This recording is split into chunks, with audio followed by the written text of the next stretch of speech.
President of India defence forces के supreme command हैं। Country के सेरेमोनियल हेड होने के साथ साथ इनको फर्स्ट सिटीजन ऑफ इंडिया भी कहा जाता है। तो hello everyone, welcome to legal study material. मेरा नाम है यश और आज हम बात करेंगे प्रेसिडेंट ऑफ इंडिया की पावर्स के बारे में। दोस्तों, हमारी कंट्री में या हमारी कंट्री के बाहर हमारे देश द्वारा कोई भी काम या डिसीजन लिया जाता है वो प्रेसिडेंट ऑफ इंडिया के नाम पर ही लिया जाता है। इंडिया में किसी बड़ी पोस्ट पर अपॉइंटमेंट से लेकर बाहर की कंट्रीज़ के साथ एग्रीमेंट और ट्रीटीज़ करने तक जितने भी काम होते हैं उन सब में प्रेसिडेंट ऑफ इंडिया का नाम लिया जाता है। हालांकि अगर देखा जाए तो ये जो भी डिसीज़न पास होते हैं वो काउंसिल ऑफ मिनिस्टर के द्वारा पास होते हैं, जिनमें सिर्फ प्रेसिडेंट ऑफ इंडिया का नाम लिया जाता है। इस वीडियो में हम इंडियन प्रेसिडेंट की पावर्स के बारे में जानेंगे, लेकिन उससे पहले जान लेते हैं कि इंडिया में प्रेसिडेंट को कैसे इलेक्ट किया जाता है। इंडिया में प्रेसिडेंट को इलेक्ट करने के लिए जो भी प्रोसेस फॉलो करी जाती है वो कॉन्स्टिट्यूशन के आर्टिकल 54 में दी गई है। इंडिया में बाकी मिनिस्टर्स की तरह डायरेक्टली प्रेसिडेंट ऑफ इंडिया को इलेक्ट नहीं किया जाता। इंडिया में प्रेसिडेंट को इलेक्टोरल कॉलेज के द्वारा चुना जाता है और यही कॉलेज प्रेसिडेंट के इलेक्शंस के लिए जिम्मेवार होता है। इस कॉलेज में पार्लियामेंट्री मेंबर्स, सभी स्टेट्स की लेजिस्लेटिव असेंबली के मेंबर्स और यूनियन टेरिटरीज़ के मेंबर्स होते हैं, जो कि पहले से ही हमारे द्वारा चुने जा चुके होते हैं। इन्हीं सब मेंबर्स के द्वारा वोटिंग करके प्रेसिडेंट ऑफ इंडिया को चुना जाता है। प्रेसिडेंट ऑफ इंडिया को चुनने की प्रोसेस थोड़ी ट्रिकी है, इसलिए हम इस प्रोसेस के बारे में और किसी वीडियो में जानेंगे। प्रेसिडेंट ऑफ इंडिया के इलेक्ट हो जाने के बाद उनको अपनी सब पावर्स यूज़ करने के लिए ओथ लेनी पड़ती है और इस ओथ का प्रोसीजर हमारे कॉन्स्टिट्यूशन के आर्टिकल 60 में दिया गया है। प्रेसिडेंट ऑफ इंडिया की जो भी ओथ होती है उसमें कहा जाता है कि जो भी व्यक्ति प्रेसिडेंट ऑफ इंडिया की पोस्ट ले रहा है उसे हमारे कॉन्स्टिट्यूशन ऑफ इंडिया को प्रिजर्व, डिफेंड और प्रोटेक्ट करना होगा। सिंपली इस ओथ की वजह से प्रेसिडेंट ऑफ इंडिया कॉन्स्टिट्यूशन का गार्डियन बन जाता है और इसी ओथ की वजह से जो भी प्रेसिडेंट ऑफ इंडिया की पावर्स होती हैं उन्हें अब जो व्यक्ति नया प्रेसिडेंट बन चुका है वो इस्तेमाल कर सकता है। ये जो भी ओथ की सेरेमनी होती है ये पार्लियामेंट के सेंट्रल हॉल में की जाती है, जो कि चीफ जस्टिस ऑफ इंडिया के द्वारा करवाई जाती है। लेकिन अगर किसी केस में chief justice of India present नहीं होता है, उस केस में सुप्रीम कोर्ट का जो भी सीनियर मोस्ट जज होता है वो इस ओथ को एडमिनिस्टर करवाता है। प्रेसिडेंट ऑफ इंडिया की जो भी ऑफिस की टर्म होती है वो ओथ लेने के बाद लगातार 5 साल तक कंटिन्यू रहती है। हालांकि 5 साल का टाइम पीरियड पूरा हो जाने के बाद भी प्रेसिडेंट को दोबारा इलेक्ट किया जा सकता है। उसके लिए दोबारा सेम वही प्रोसेस फॉलो करनी पड़ेगी। इंडिया में कोई भी व्यक्ति प्रेसिडेंट ऑफ इंडिया बन सकता है जो कि प्रेसिडेंट ऑफ इंडिया बनने के लिए क्वालिफिकेशन है उनको फुलफिल करता हो, जैसे कि व्यक्ति सिटीजन ऑफ इंडिया होना चाहिए, उसकी एज 35 या उससे ज़्यादा होनी चाहिए और जो भी लोकसभा का मेंबर बनने के लिए क्वालिफिकेशंस हैं वो सब उस कैंडिडेट में होनी चाहिए। और लास्टली वो कैंडिडेट किसी भी इंडियन गवर्नमेंट या पब्लिक अथॉरिटी के अंडर कार्य नहीं करता हो। तो आइए अब प्रेसिडेंट ऑफ इंडिया की पावर्स के बारे में भी जान लेते हैं। प्रेसिडेंट ऑफ इंडिया के पास बहुत सारी पावर्स होती हैं जिनको हम सब कैटेगरी में डिवाइड करते हैं, जैसे कि legislative powers, executive powers, judicial powers, financial powers, diplomatic powers, military powers and emergency powers. सबसे पहले बात करते हैं लेजिस्लेटिव पावर्स के बारे में। हमारे इंडियन प्रेसिडेंट को पार्लियामेंट ऑफ इंडिया का एक एसेंशियल पार्ट माना जाता है। हमारे जितने भी कानून पास होते हैं वो सब पार्लियामेंट के द्वारा ही बनाए जाते हैं। इन कानूनों को पास करने के लिए और बनाने के लिए हर साल इंडिया में पार्लियामेंट के 3 सेशंस करवाए जाते हैं। पार्लियामेंट के सेशंस को बुलाने और बंद करने की प्रक्रिया प्रेसिडेंट के द्वारा ही की जाती है। प्रेसिडेंट ऑफ इंडिया ही लोकसभा और राज्यसभा इन दोनों हाउसेस के सेशन करवाने के लिए सम्मन सर्व करते हैं। प्रेसिडेंट के पास ये लेजिस्लेटिव पावर होती है कि वो दोनों हाउसेस के जॉइंट सेशन करवा सकता है और ऐसा तब होता है जब दोनों हाउसेज में किसी बिल को पास करवाने को लेकर कन्फ्लिक्शन हो जाते हैं। हमारे कॉन्स्टिट्यूशन का आर्टिकल 108 जॉइंट सीटिंग से डील करता है। हमारे प्रेसिडेंट ऑफ इंडिया को पार्लियामेंट में जो भी बिल पास होते हैं उनको एक्सेप्ट और रिजेक्ट करने की पावर भी दी गई है। जब भी कोई बिल दोनों हाउसेज में मेजॉरिटी के साथ पास हो जाता है तो वो बिल प्रेसिडेंट की अनुमति लेने के लिए प्रेसिडेंट ऑफिस में भेजा जाता है। बिल ऑफिस में आ जाने के बाद ये प्रेसिडेंट ऑफ इंडिया पे डिपेंड करता है कि वो इस बिल को पास करेंगे या रिजेक्ट करेंगे। अगर किसी परिस्थिति में मेजॉरिटी द्वारा पास हुआ बिल प्रेसिडेंट ऑफ इंडिया के द्वारा रिजेक्ट कर दिया जाता है, उस केस में उस बिल को दोबारा दोनों हाउसेज में भेजा जाता है।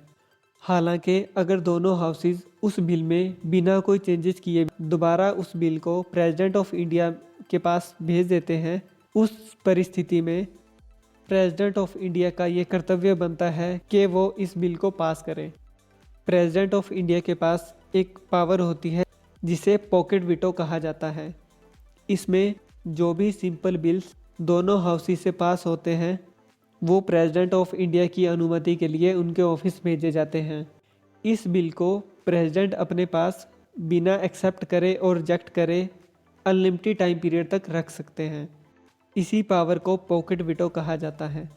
जैसा कि हम जानते हैं कि हमारी राज्यसभा में 245 सीट्स होती हैं और लोकसभा में 545 सीट्स होती हैं, जिनमें से राज्यसभा में 12 नॉमिनल सीट्स होती हैं और लोकसभा में 2 नॉमिनल सीट्स होती हैं। और इन नॉमिनल सीट्स को प्रेसिडेंट ऑफ इंडिया के द्वारा ही फुलफिल किया जाता है।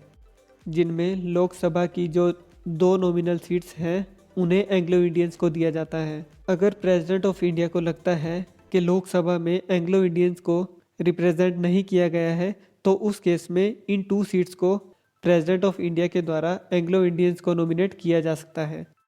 राज्यसभा में जो 12 नॉमिनल सीट्स होती हैं, ये 12 सीट्स डिफरेंट फील्ड्स के पर्सन के लिए रखी जाती हैं जिनको प्रेसिडेंट ऑफ इंडिया के द्वारा नॉमिनेट किया जाता है।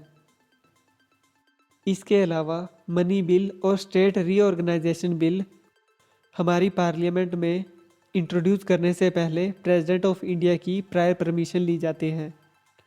आर्टिकल 123 में प्रेसिडेंट ऑफ इंडिया को ऑर्डिनेंस पास करने की पावर दी गई है। ऑर्डिनेंस पावर को कच्चे कानून कहा जाता है। जब कभी भी देश में किसी कानून को लेकर जल्दी से जल्दी लॉ पास करने होते हैं और पार्लियामेंट सेशन में नहीं होती, उस केस में प्रेसिडेंट ऑफ इंडिया को ये पावर दी गई है कि वो उस लॉ को बनाने के लिए ऑर्डिनेंसेस पास कर सकते हैं। कानून बन जाने के बाद जब भी पार्लियामेंट सेशन में आती है तो उस कानून में वो चेंजेस भी कर सकती है और उस कानून को रद्द भी किया जा सकता है।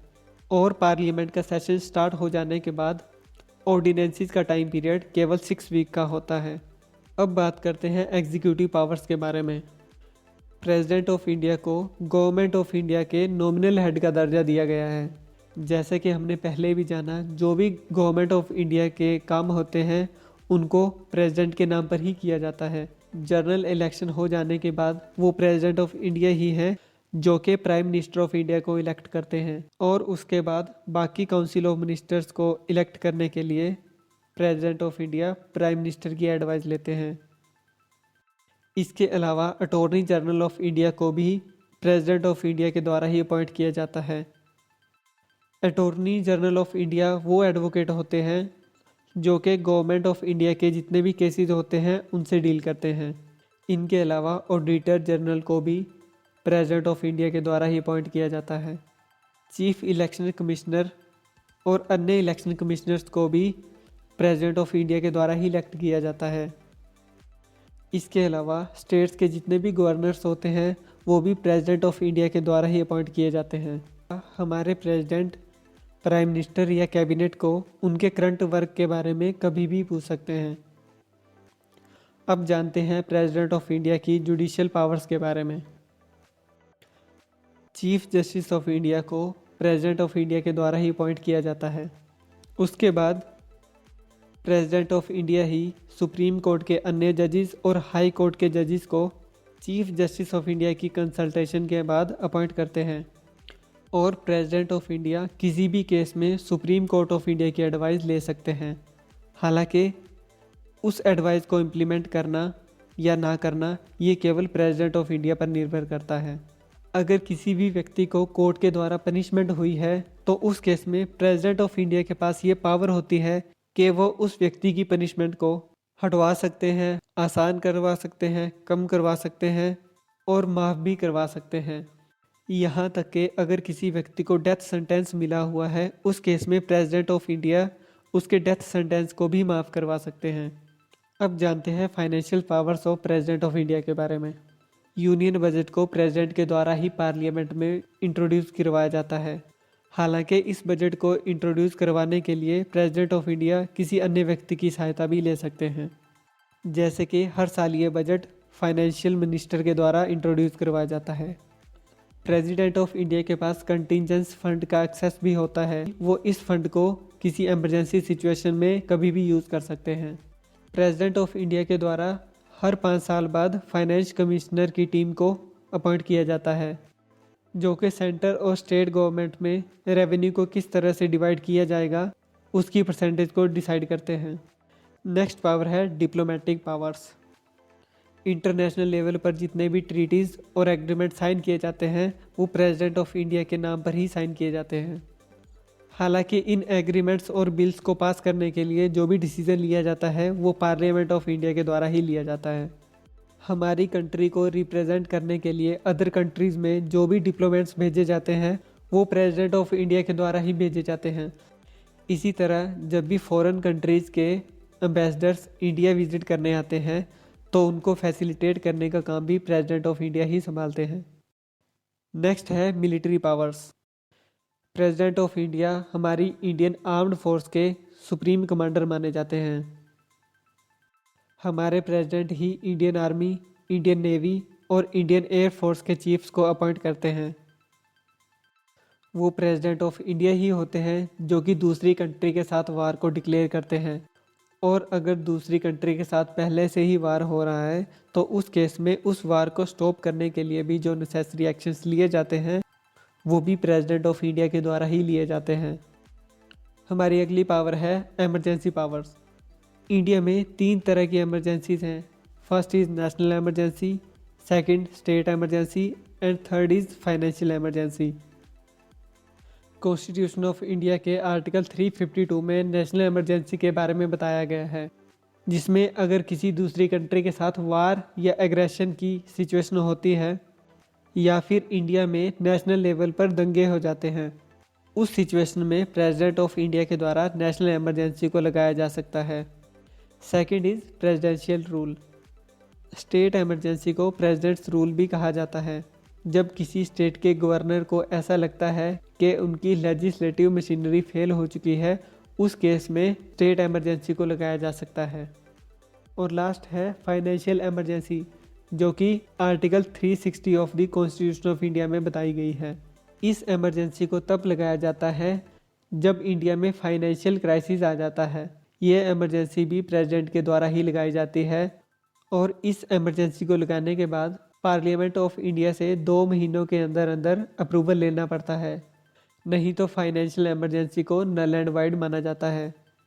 तो ये सब है powers of the president of India, जिनका इस्तेमाल प्रेसिडेंट द्वारा काउंसिल्स ऑफ मिनिस्टर्स का अप्रूवल लेकर किया जा सकता है।